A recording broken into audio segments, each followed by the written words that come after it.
do you guys want to talk about? Let me talk to you. Yeah!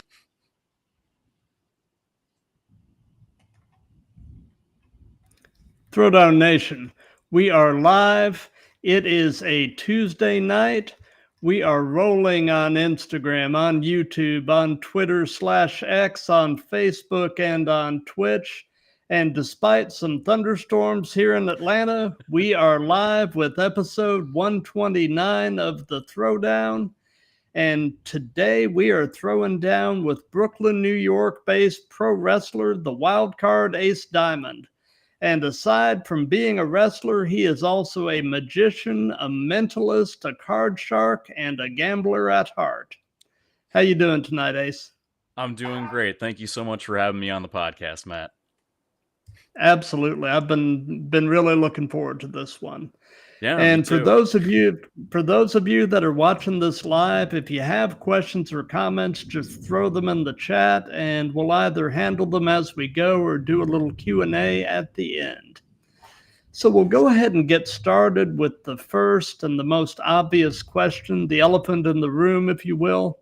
How long have you been wrestling? So I've been wrestling just over a year now, so a year and change. I started around March of last year and fell in love with it and been keeping with it ever since. Nice. And, piggybacking onto that, how long have you been involved with Magic?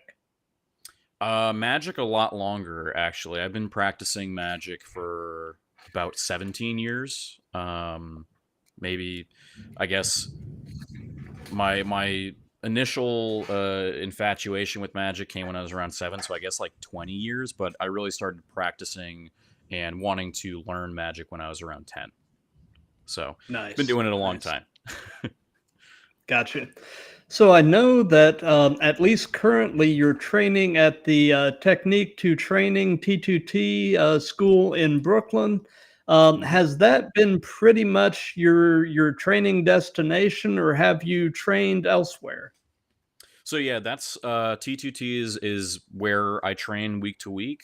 We have a few other academies, wrestling schools in the area that a lot of our students will go back and forth between. So I'm eager to get out and see how their classes differ to ours. But our community, our environment, it really feels like the best place for someone like myself to learn. So yeah, mainly just Brooklyn T2T. Nice. So who actually are the trainers there? Yeah, so primarily trained, head trainer is the King of Chaos, Logan Black. Assistant trainer, CPA, who's also fantastic, and then once a week, every month, we have a hot sauce Tracy Williams. Oh, nice. Yeah. I've actually had some folks recently from Catchpoint in Philly that he's one of the trainers at as well. Yeah, he's great. So, he's all over the place, but I mean, I think what makes the training style at T2T so special is like the variety of just the different styles and techniques between Tracy with the technical or lucha style, and then kind of power based, working on our cardio, endless ideas from CPA. Like all three of them are just fantastic overall. Gotcha. So in terms of the early portions of your wrestling training, what would you say was the hardest aspect of professional wrestling for you to wrap your mind and body around? I think, honestly, that's a really good question. Positioning is still a huge one. Just body control and positioning within the ring. But then cardio. I mean, cardio. It is without a doubt one of, if not the most important aspects of training while doing wrestling. If you don't have good cardio, can't keep up with the other guys, they're going to just, wrestle circles around you. Yeah. Yeah.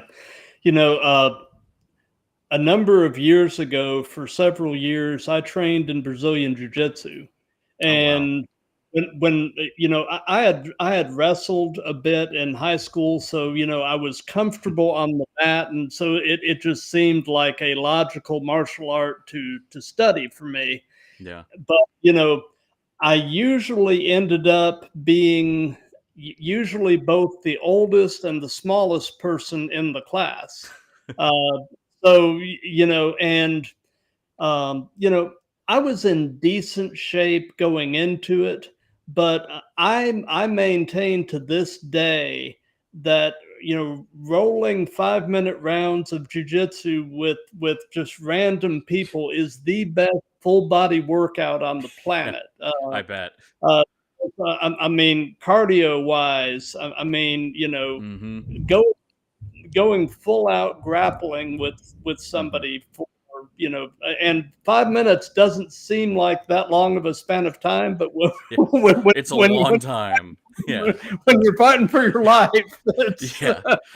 It yeah. feels like So 20. It feels like 20 when yeah, you're when you're in there like that. it does. It does. And what was funny is I had the tendency, you know, I finally pretty much got it under control, but I had the Mm-hmm. tendency when I was rolling with people, I would actually forget to breathe. I would literally be holding my breath. And you know, so as we're you know sparring, you know, the instructors are walking around and they'd walk by me and go, breathe, Matt. And I'd be like, oh yeah, I Turning purple. gotta do that. Yeah. So Yeah, it's anyway, super important. it is. But yeah, man, I completely get what you're saying with Mm-hmm. cardio though. It's and it's a different kind of cardio, you know, Oh yeah. doing that type of thing. Mm-hmm. It's not the same as like the cardio for a runner or you know, So different. it's different. Yeah, it's and what that's so funny. The funny thing about it is like I personally hate running, but it's different cardio. So like it's a workout, but it doesn't feel like a workout because you're having fun doing it. So Right. yeah. Right. Speed round. All right. Seth Rollins. Visionary. Yep, absolutely. So I'm presuming that you know that you've probably been at least a fan of this stuff the majority of your life. Is that pretty accurate?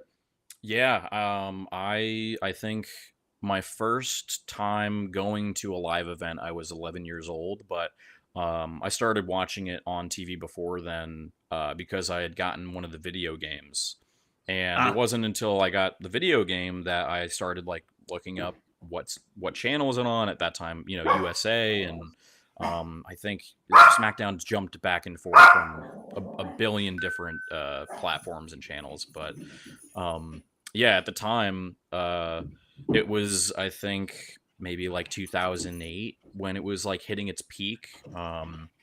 And so yeah, just been on and off, you know, watching ever since. gotcha. Well, what would you say is your earliest wrestling related memory?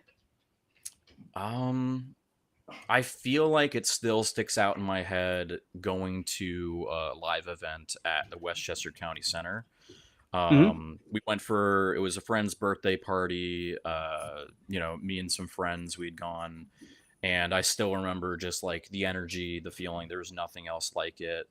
So I guess yeah, that was like when I was around 11 years old. Hmm. I guess it could be before then playing the video games, but actually going and seeing a live wrestling match that still feels you know fresh in my head it was that. Yeah.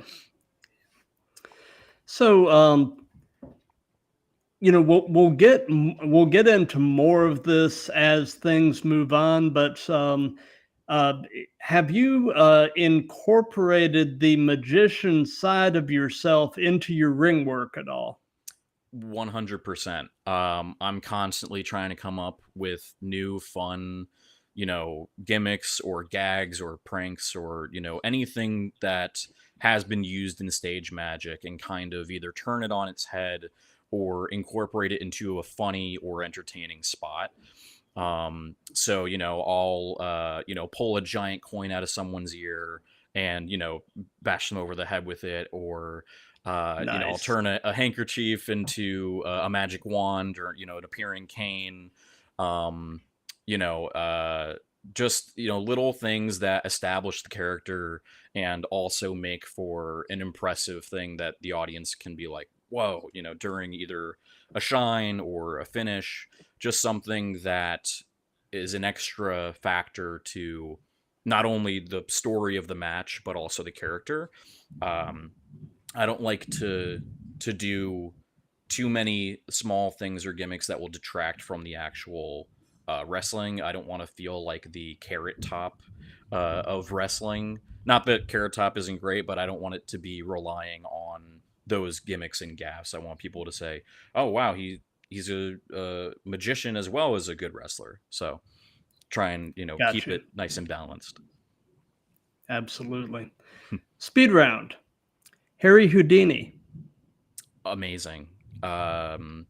Again, early childhood inspiration. A lot of people, I think, they don't realize that he was also a strongman of sorts, but Right. oftentimes he didn't pick locks. The chains would be broken or handcuffs would be broken. It was a stunt performance of a different time back then. I think magicians have been synonymous with stunt performing or death defying acts for a long time, and I think there's so much overlap between classic magic and just like the carnival wrestling worlds. So there's a lot of overlapping uh just storytelling archetypes within both. Gotcha. So away from wrestling and such, what are some of your other hobbies and interests? Obviously, magic. Magic Yeah. is a huge one of them.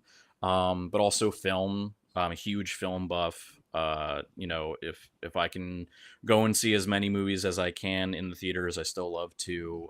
Studied film in college.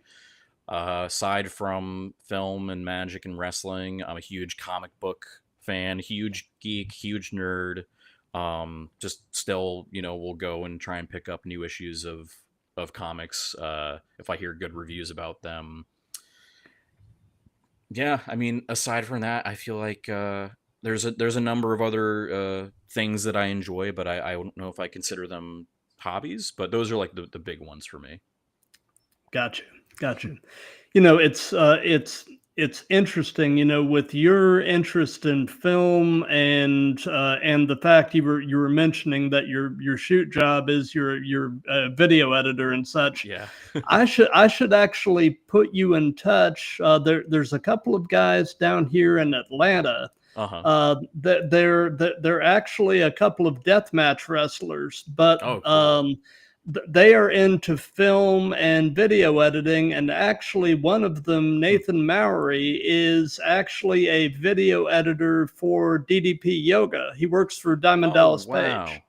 That's Um, so cool. I that's actually I didn't expect that to be a focal point of the conversation, but DDP, I remember watching his videos like super early on YouTube. So little shout mhm. out, little Easter egg. My surname in wrestling is because I'm a huge Diamond Dallas Page fan. So yeah, Yeah. that would be amazing. I appreciate that. Yeah, I will definitely put you in touch with him. I think you Oh, guys thank you would so actually have a much. lot to talk about. But yeah, man, For sure. Yeah. I'm a big DDP mark myself. I mean, Hmm. the guy has done so much good for people.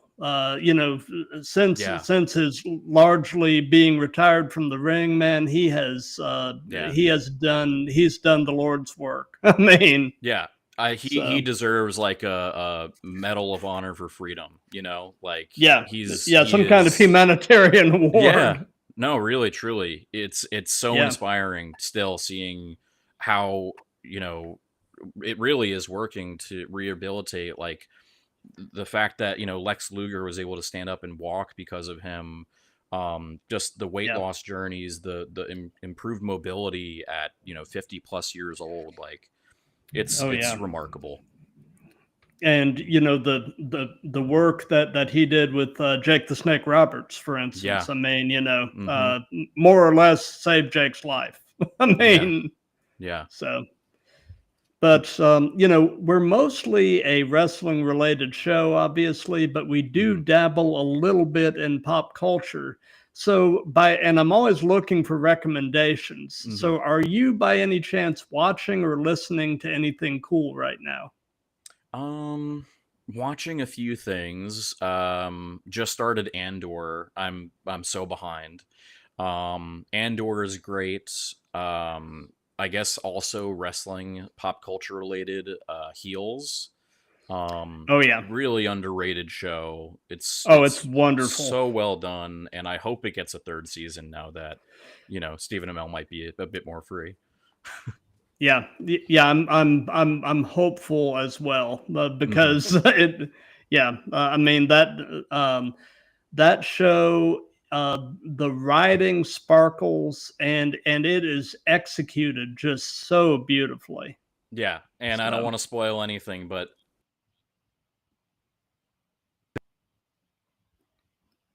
it ends, series ends. I'm like, man, there is so much more they could have done.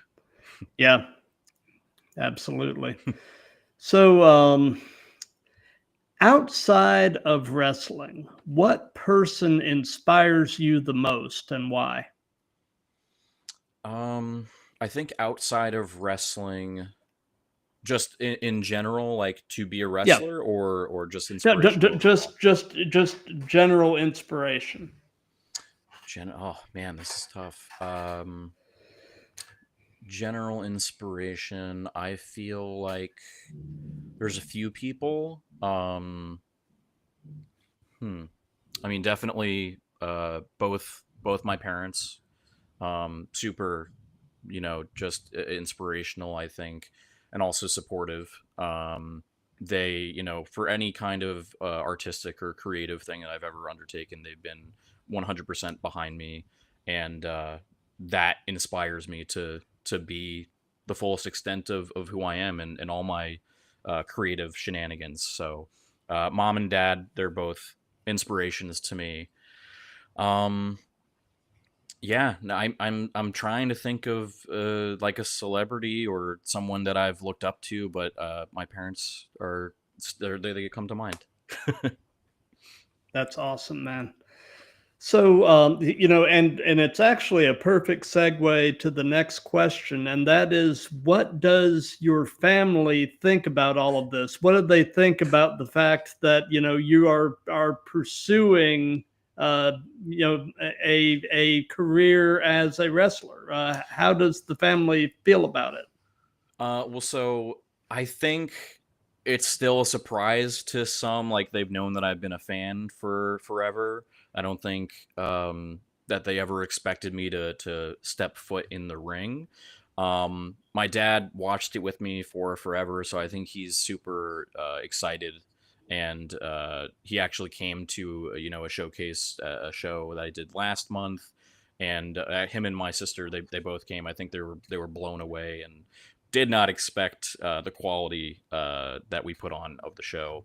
I think my mom would be happier if I was doing swimming, something safer. But no, really, like everything that we do is completely to work as safe as possible, protect you know, yourself, your opponent. Obviously, there's so much that goes into it, but yeah, I think there's still mixed reactions. There's a fair amount of family that hasn't been to a live show yet, and I'm hoping to get them out to one soon. Yeah, my friends they keep asking me when the next one is, and I'm like, as soon as I know, I'll let you know. Gotcha. So, we had talked a bit before we went on the air, and you're mentioning that you were mentioning that you are, you know, New York born and bred. So, what is your favorite thing about New York City? Um, I think just the energy, the amount of things that you can do, the entertainment, the entertainers. New York City, pun intended, is one of the most like magical places, just because you can make connections with people that you wouldn't have expected to just by going out and having experiences. I was able to get casted in an off Broadway production because I met a guy on the train who was also a filmmaker and magician like myself. Oh, So that's cool. yeah.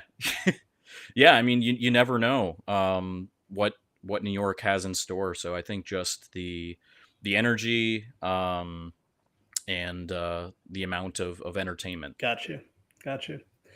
Speed round. Kenny Omega. One of the greatest, if not the greatest of all time. Yeah. In ring. Yeah. He's, I mean, every match that he has, I mean, there's a reason he's got 50 plus 5-star matches ranked. Not that subjective ranking system means a ton, but I think there is something to show for it that someone who consumes wrestling and is knowledgeable on it has held him in such a high regard for so long and so consistently. And I think everyone knows it and they see it. I hope he continues for 15, 20 more years, as long as he can. Right. I've actually been very pleased to see him make a good comeback after his diverticulitis. About 8 years ago now, I was actually out of left field diagnosed with diverticulitis as well. And I ended up having the same type of surgery that he did. I had 3 feet of my colon removed. Wow. I mean, I wasn't, an athlete of any sort, but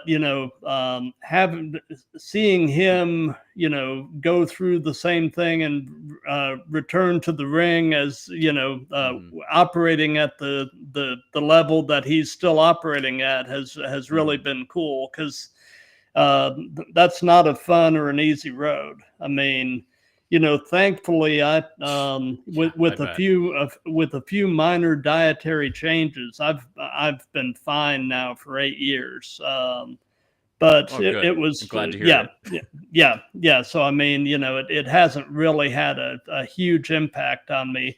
The interesting thing is, normally it's a very painful condition, but I didn't. I had no idea I had a problem, and it literally came out of nowhere, picked up, through some other means, and it all kind of ended up going from there. But yeah, man, I like I said, I feel some kinship with Kenny. We're intestine brothers, if nothing else. So, they say that the best in-ring personas are essentially yourself turned up to 11. So tell us a bit about in-ring Ace Diamond and kind of compare and contrast him with everyday you. I think there are mannerisms that I cannot escape while in character, but I think Ace, I'm still having a lot of fun figuring out how I want to present myself, whether when I'm working babyface, when I'm working heel. I try and make it's definitely me turned up to 1,000. But it also kind of gives me sort of a freedom, a license to be different, to be something that you wouldn't expect, a wild card. So right now, I think I'm still kind of playing it safe and sticking to what I know kind of works. Because, I've also done regular, stage acting and improv, and this kind of combines both of them. So getting in the psyche of Ace is definitely a different place to be in. just ring psychology wise, and then also character wise, trying to figure out, how I react to things, how I interact with people. It's definitely a journey. So there's differences, similarities, and then just outright, unexpected chaos. So, yeah. Gotcha. So tell us about your very first match. What was it like? How did it go? What were your thoughts? Lay it on us. Tell us about the first one. So the first match I had, I think, was almost about a year ago, and it actually just happened kind of out of the blue. It was originally supposed to be a battle royal, but there weren't enough people, so they put me up with another wrestler, and they said, "All right, let's kind of work through it. You guys got 5 minutes." It was definitely a mess, but it was a mess that I could learn from, because it kind of helped me figure out, uh, giving things space, giving things time, and let things breathe. Like 5 minutes is a lot of time. It might not seem like a lot of time, but you have so much more to work with than you think. And I think, again, slowing down is a super important thing. So we were speeding through it. We missed a few spots that we were going to do because of it. So it was, it now I get to look back at it and laugh, but I think the best way to learn is sometimes by mistakes or messing up. So fail upwards. Absolutely. And you were talking about slowing down and not speeding through everything. There is a great saying in the special operations community in the military: slow is smooth, smooth is fast. Yep. And that applies in so many areas of life. I mean, I think that is 100%. a great saying. So Yeah. I think that it's like whenever I was actually just saying that same phrase to a friend who I was helping film a promo for, but he was like speeding through what he wanted to get across. I'm like, slow is steady, steady is fast. And it Yep. was immediate. There was a change. There was like something clicked. And I was like, immediately could see a difference in how he was just presenting himself and delivering it. So Absolutely. So we've heard about the first match. Now tell us about your favorite match that you've been a part of so far, if you can narrow it down. Man, I think I really I've been in a couple gauntlets that have been fun. Hmm. The last battle royal that I was in was such a great time. I think it was just so memorable, just having my dad and my sister there, and then hearing the crowd, chant my wrestling name, chant Ace. Uh, I just That's gonna be something that sticks with me, and there's no other feeling like that. It Wrestling does so many things, but when you feel the crowd behind you, it's it's different than getting applause from an audience at a theater show. You're getting real time, feedback, energy that what you're doing people like, and keep doing it. So that's been my favorite so far. Gotcha. Speed round. Yuri Geller. Um, hmm.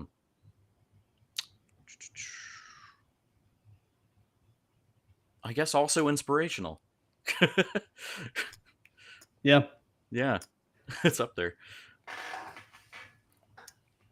So I know everybody has them, Hmm. but what is your biggest in ring or wrestling related pet peeve?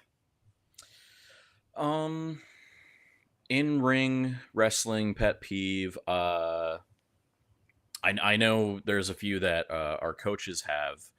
Um, I think the biggest pet peeve for me is people that are they're too free with their footwork. They're too noisy. Mm-hmm. I believe people cameras. It's half of your moneymaker, making sure that you're visible for not only the direct audience, but as they say, sell for the cheap seats for the nosebleeds. Yep. That's I guess one of my pet peeves. Got you. Hmm. So, I know that there are really kind of two and a half ways of preparing for a match. You can either work it out with your opponent in the back, you can call it in the ring, or do kind of a hybrid of Hmm. both. Do you have a preference that you've kind of settled on so far as to how you like to work a match? I've done a little bit of both. I think I like having the core figured out before we go out there. Hmm. I think working those little moments in between is where the flexibility, the improvisation come in. But I think calling it before, not spot for spot and detail by detail, but enough that you got your formulation of the beginning, the middle, and the end. um, there have been matches where you just call it on the fly, shoot style, and those have been really fun. But again, they go really fast, and then you look back and you're like, well, we could have done this, we should have done that, because you're in there, you're moving a million miles an hour, what feels like, and you don't have time to really kind of home in on those crucial ring psychology bits of, well, why is he going to go and do this move versus he just did this move instead of what is the path of least resistance. So I think shoot style is fun, but I prefer it when I can kind of in my head, almost like a script or like in a play, I can go, okay, I know what the next thing is. I'm thinking 1, 2, 3 steps ahead, so that I'm not getting caught up in the moment. I'm not worried that things are going to go wrong. But there is always that wiggle room and flexibility where you mess up, communicate, call it again. Yeah, I think they're both fun, but I still prefer the calling beforehand right now. Got you. Hmm. So, if you could only be one, would you rather be great in the ring or great on the mic? I'm gonna go with on the mic, uh, because some of the greatest of all time, they're not necessarily remembered for being the most amazing technical wrestler or just wrestler in general. I mean, the guys who stand out, the guys who go on to Hollywood, to TV, to they just explode. It's because they have presence on the mic. Um, it's because their mic work embodies more than what the physical wrestling can do, and that's the character. So character, I think, is always going to take the high ground over in ring ability. There can be someone who is the best, athlete, but if they can't talk, it's the business is not going to treat them the same way as someone who can, make the crowd react with one really good one-liner. Got you. Mm-hmm. So, in terms of your in ring work and your promos, who or what would you say are some of your influences? Um, Definitely, I love Santino, just from comedy wrestler point of view, Oh, he's and he's amazing. yeah, I mean, I hope that I can get to the level of making people break out of their own character simply because I pronounce their name differently. Yeah, Um, Santino's up there, Punk, obviously, just the tenacity, the ability to just on the fly completely deconstruct and get people on his side and win the crowd over. Um, Aside from, I think Orton is underrated, but he's really good on the mic. Um, Yeah, there's a lot.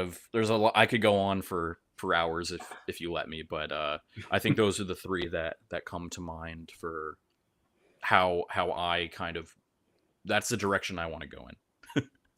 Gotcha. So, do you have an all-time favorite match as a fan? A match that you just find yourself gravitating back to because it's like comfort food?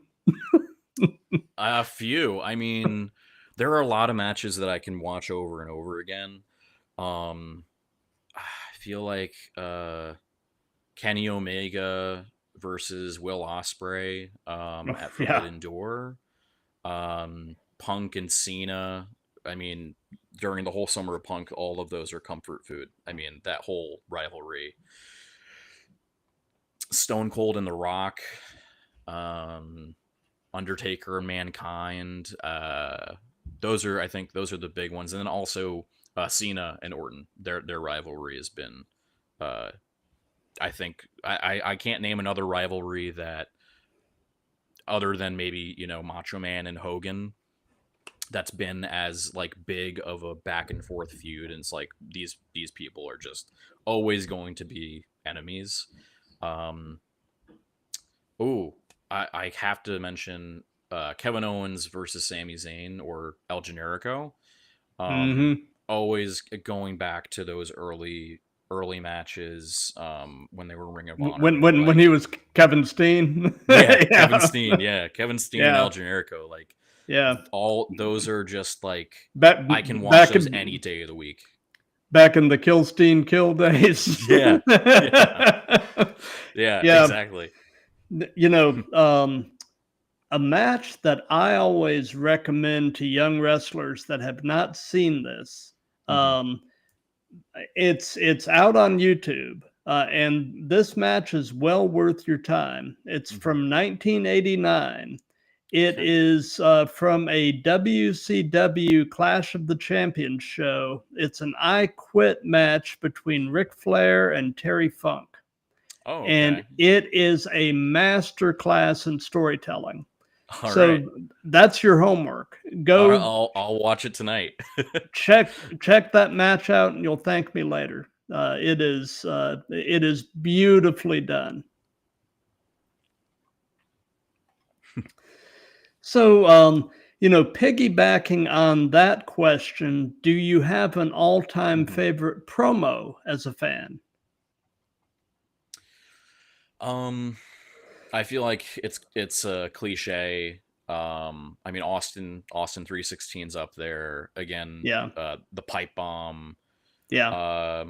There have been a lot that I don't think they get like named, but some Cena promos just kind of stick out. In my head, but I think those two are up there.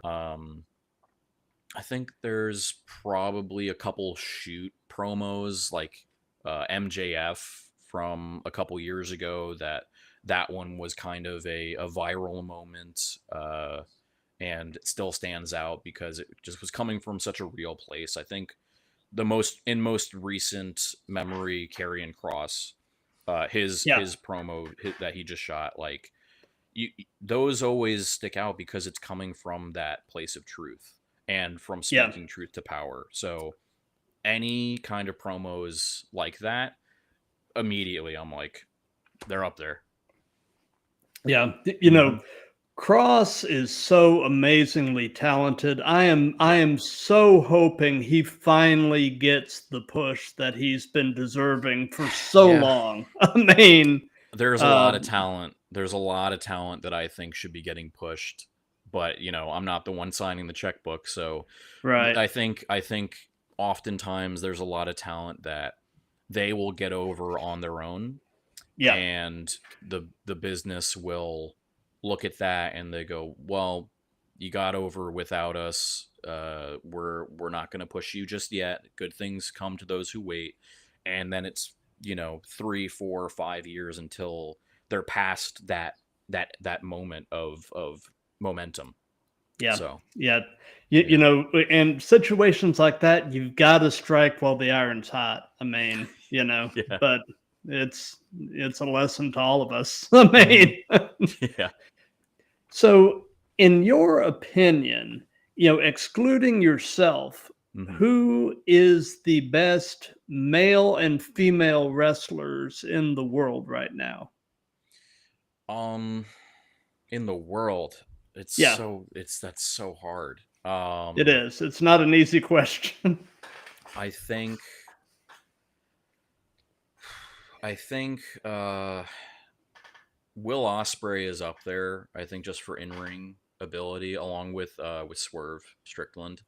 Yeah, Um, I won't argue either of those. I think they're both just so on it. They're just on the money every time. Um, WWE wise, right now, I think in their prime, I feel like Drew McIntyre's up there. Um, not for doing anything crazy athletic or not. I mean, like gymnastically athletic, but yeah, I feel like he's up there. I think Roman Reigns again is still still in his prime. Um, uh, yeah, those I think those are my top answers right now. Got you. So, and this can be present day or past. Who Mhm. would be a dream opponent? Who would Ace Diamond love to share a ring with? Hmm. Um, Past Eddie Guerrero or Macho Man. Hmm. Present day CM Punk, John Cena, um, Matt Cardona, Santino Marella, or he doesn't go by Santino right now, but yeah, I think those are solid picks. I'd say Orton is up there too. Um, Aside from that, in the past, I mean, who doesn't want to go one on one with Shawn Michaels or Ric Flair? Some of the greatest of all time. Yeah, absolutely. Speed round. Darby Allen. A madman. Yeah. I mean, It's he's God, he's got to have someone watching over him or guardian angel, because the amount of crazy bumps that he takes, just the amount that of physical abuse. abuse he puts his body through.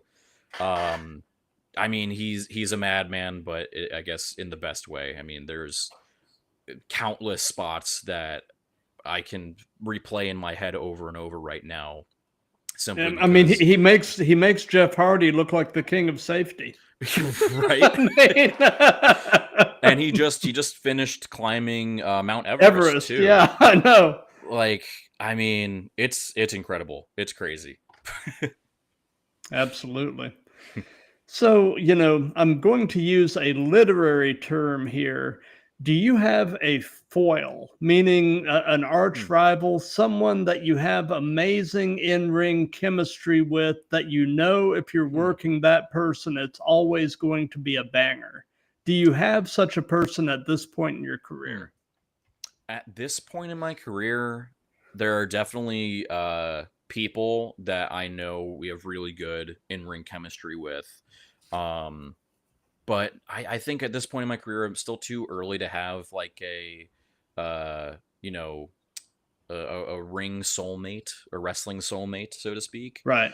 I think I'll get there. I think definitely from the school, from T2T alone, there's a number of talent that I still have yet to get in the ring with, and I think, once we do get to work those matches, that will kind of find that cadence. But I don't think I've found the El Generico to my Steen, or the Steen to my El Generico. Um, I think I'm still a bit too green, but hopefully I do get a someone who, no matter what, I know it's going to be easy peasy, a great match with. Gotcha.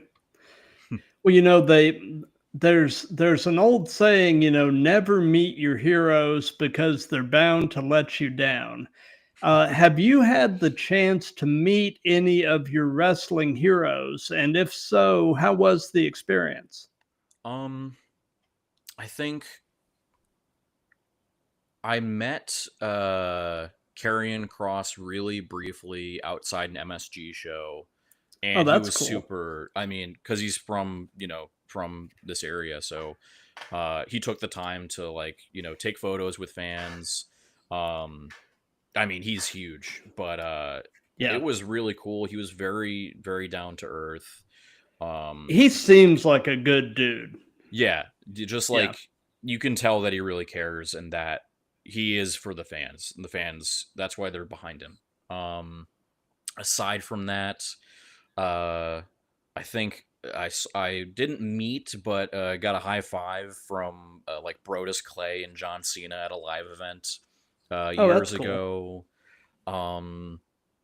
I think I took a photo with Zack Ryder at the time, like 10, 15 years ago. But looking forward to, as I progress meeting more of the big names in the industry and, telling them part of the reason that I got into it is because, because of you. So, Yeah. Thank you for blazing the trail. yeah, exactly. So, what is your favorite move? What is something you just really enjoy doing? And on the hmm flip side of that, is there a move that you won't do or you would at least rather not do? And that can be giving or receiving. I mean, it's got to be the diamond cutter, right? It's Yeah, got of course. that's got to be my favorite. Diamond cutter, RKO, a good cutter, I think is my favorite. Can you hit it from out of Um, nowhere? yeah, yeah. Nice. You don't expect it. It's like a magic trick. Yeah. So that's up there. I think I'm kind of trying to formulate and figure out like an original move that I can do and patent or coin of my own. A move that I am not comfortable doing or I will not do is definitely a pile driver. I mean, a good one looks amazing, but they sketch me out, and I feel like it's you know some of them have lost their weight. I think it's can be an unnecessary move, for a crowd pop. Um, Obviously, there's people that they feel super comfortable and safe doing it, and that's nothing wrong with that. Appreciate seeing a good pile driver, but I don't think I will add it to moves that I want to do or take. So, Got you. Got you. Yeah, I've mentioned this a few times on the show, but mhm. as a fan, a move that always kind of gives me the shivers when I see it being set up for, and you don't see it much these days, is the vertebreaker. Oh yeah, Um, I yeah, mean, that move just looks like there are so many ways that could go catastrophically wrong. I definitely. mean, Yeah, um, that vertebreaker and burning hammer. I think both of those. There is a margin for error that I think that's another really good pick of of yeah. moves that a lot of people don't want to do or take.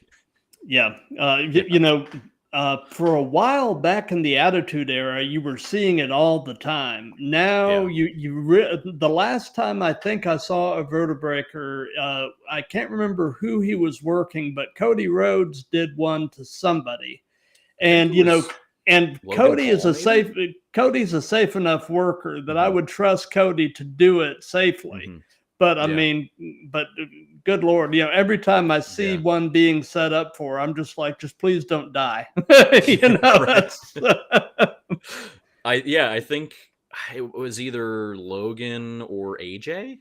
I think yeah, because one of the yeah. maybe he did it to both of them, but yeah, it's definitely up on the list of moves that Maybe we'll do a different one instead. Yeah. So, you haven't been doing this that long and you're still a comparatively pretty young guy. So I don't know how much this applies, but I'll ask it anyway. And that is, what hurts right now? Nothing. Right. Good. I mean, yeah. That is a good thing. Yeah. No. Nothing's hurting or aching or sore right now. I think when I started, it was definitely, I was like, oh, I'm sore because I just, wasn't used to moving my body in certain ways. It's, like learning to walk again. So, I think earlier on I was like, oh man, I'm so sore, but like now that like your muscle memory kind of sets in, your body's used to it. Yeah, no, I'm very lucky, very fortunate to feel, completely pain-free. I think wrestling's improved my cardio, my flexibility, my mobility, and just overall body control. Um, but I'm sure there are some other people who there's a lot of things hurting right now. So, Yeah. yeah. Yep. So, what would you say is the most important lesson that your time in professional wrestling so far has taught you? Um, hmm. Learn to be a better listener. Um, Also, just I think just diligence and discipline. It's a very uh structured way that we train, and I think just my attention, my focus, just those are kind of invaluable things that you can't teach. You just kind of need to um, embed into yourself. So I think those are up there. Gotcha. Mhm. Speed round. David Blaine. Also a madman, much like Darby Allin. I actually met him. Uh, I guess that goes back to the earlier question of meeting heroes. I met him at Tannen's Magic Shop in New York City, October of last year. Super. I mean, he was David Blaine. He Yeah. is definitely how he seems on his shows and things like that. But he signed a playing card for me, and Oh, he that's was cool. like, yeah, and it was crazy. He this story. He goes, I'm working on a new series that's going to be out with Disney and Nat Geo.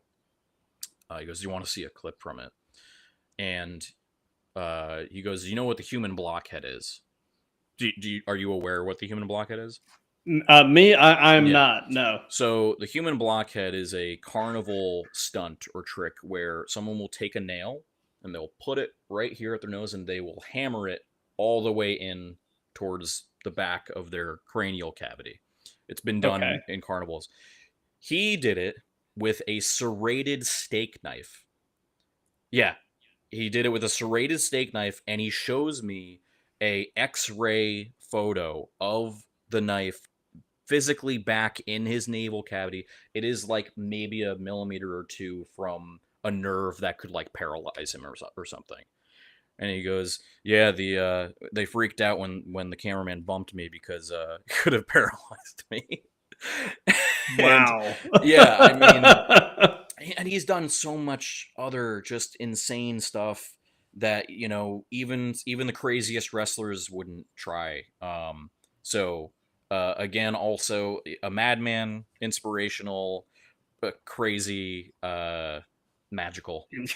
Yeah, so he's the Darby Allin of the magic world. Yeah, him and Chris Angel too. Chris Yeah. Angel has done. He's done some stuff that I'm like, that's gotta hurt. That's gotta hurt more than anything wrestling could offer. So Yeah.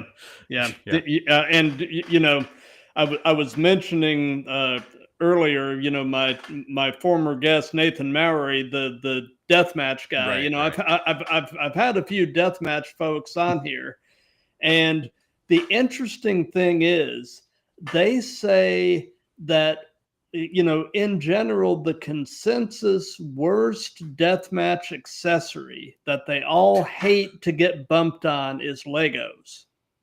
Oh yeah, I'm sure stepping on one. Just stepping on a yeah.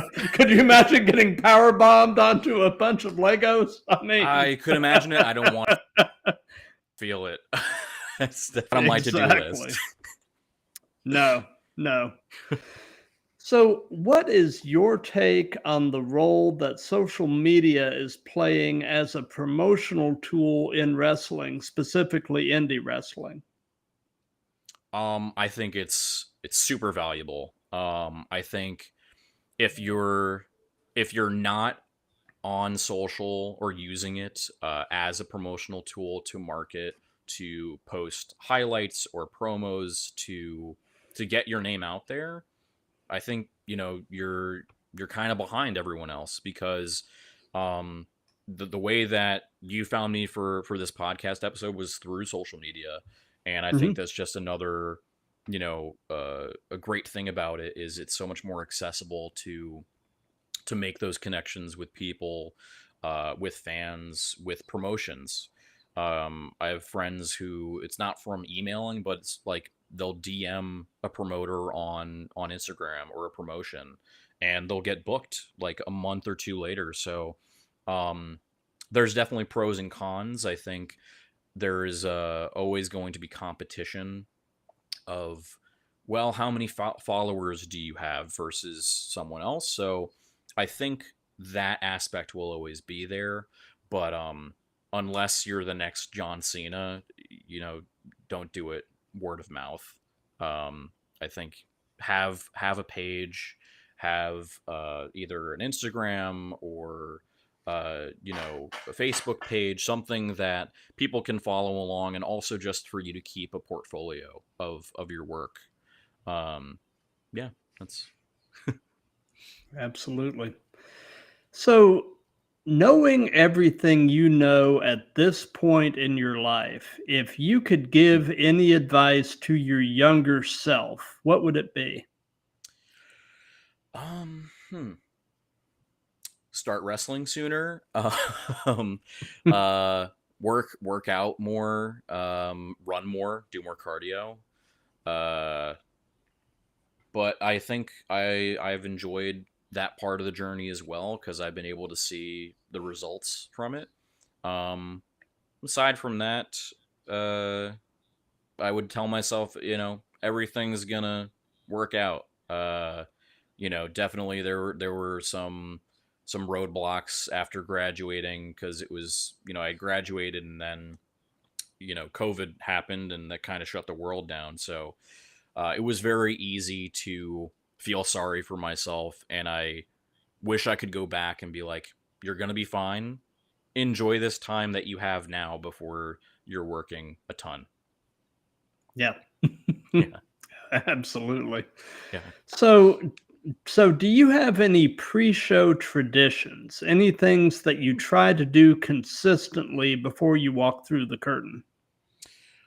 Yeah, I think I definitely try and kind of get into that psyche, get into character, try and loosen the nerves, kind of pump myself up, get the blood flowing, always stretch. If I'm nervous, I'll, either fidget or fiddle or shuffle cards, just something to kind of get my, get in that flow state, for lack of a better word. But always try and be moving before I step through the curtain. It's you're more in action when you're in action than if you just walk through and then, okay, now I'm on. Now I'm the character.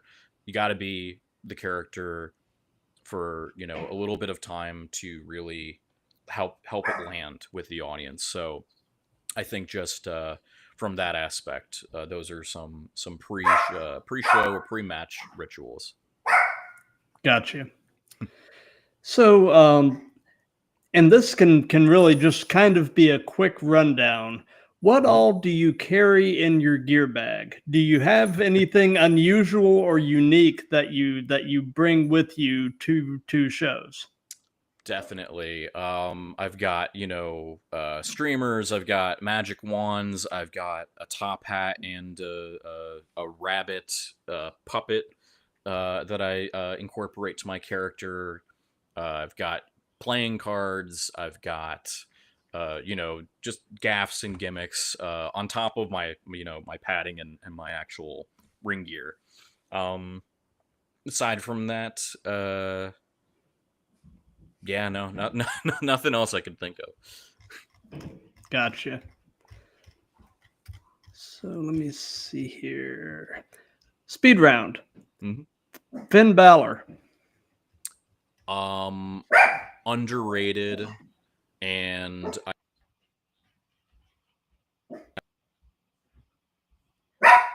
I think that he has so much with another world title run. Like, I think he should have won a year or so, maybe it was a year and a half ago, his match with Rollins.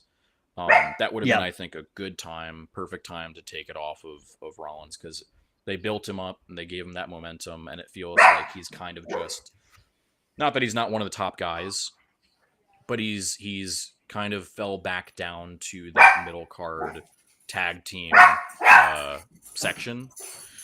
So underrated, underappreciated. Yeah, hope to see really good things for Finn Balor.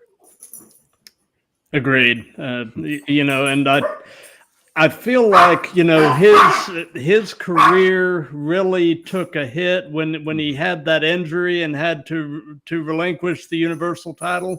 Yeah. Unfortunately, I don't feel like he ever completely bounced back from that. Yeah. So. Yeah, and I think that's also a reason why I thought it would have been a perfect time to kind of tie off that story point. Was it made sense, it informed it, it would have been a full circle moment. Yeah. Gotcha.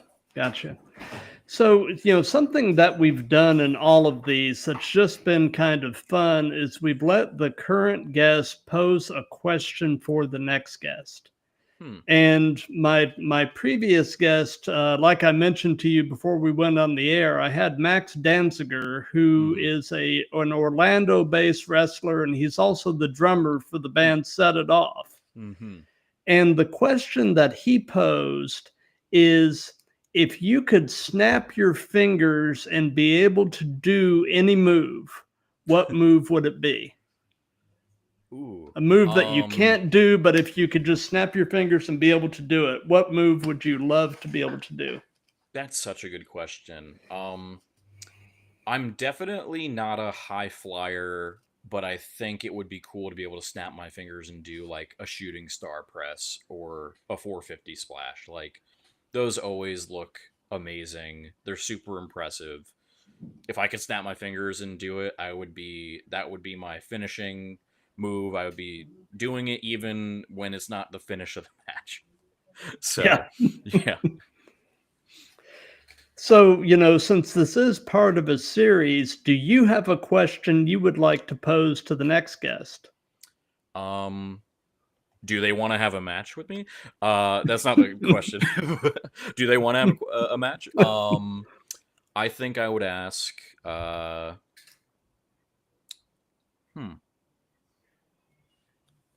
didn't give this one a ton of thought, but I think I would ask, what is something that they do to get into character? How do they compartmentalize the in-ring version of themselves versus the everyday? That's a really good question. How would you've sort of delved into it a little bit, but how would you answer that? Kind of expand on how you get yourself into character. It's definitely something that I've used kind of acting techniques for, because again, coming from like a theater background, from an acting background and improv, Getting to what is called second circle, there are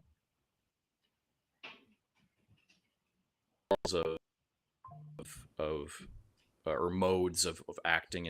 Third, going overboard. You're a caricature.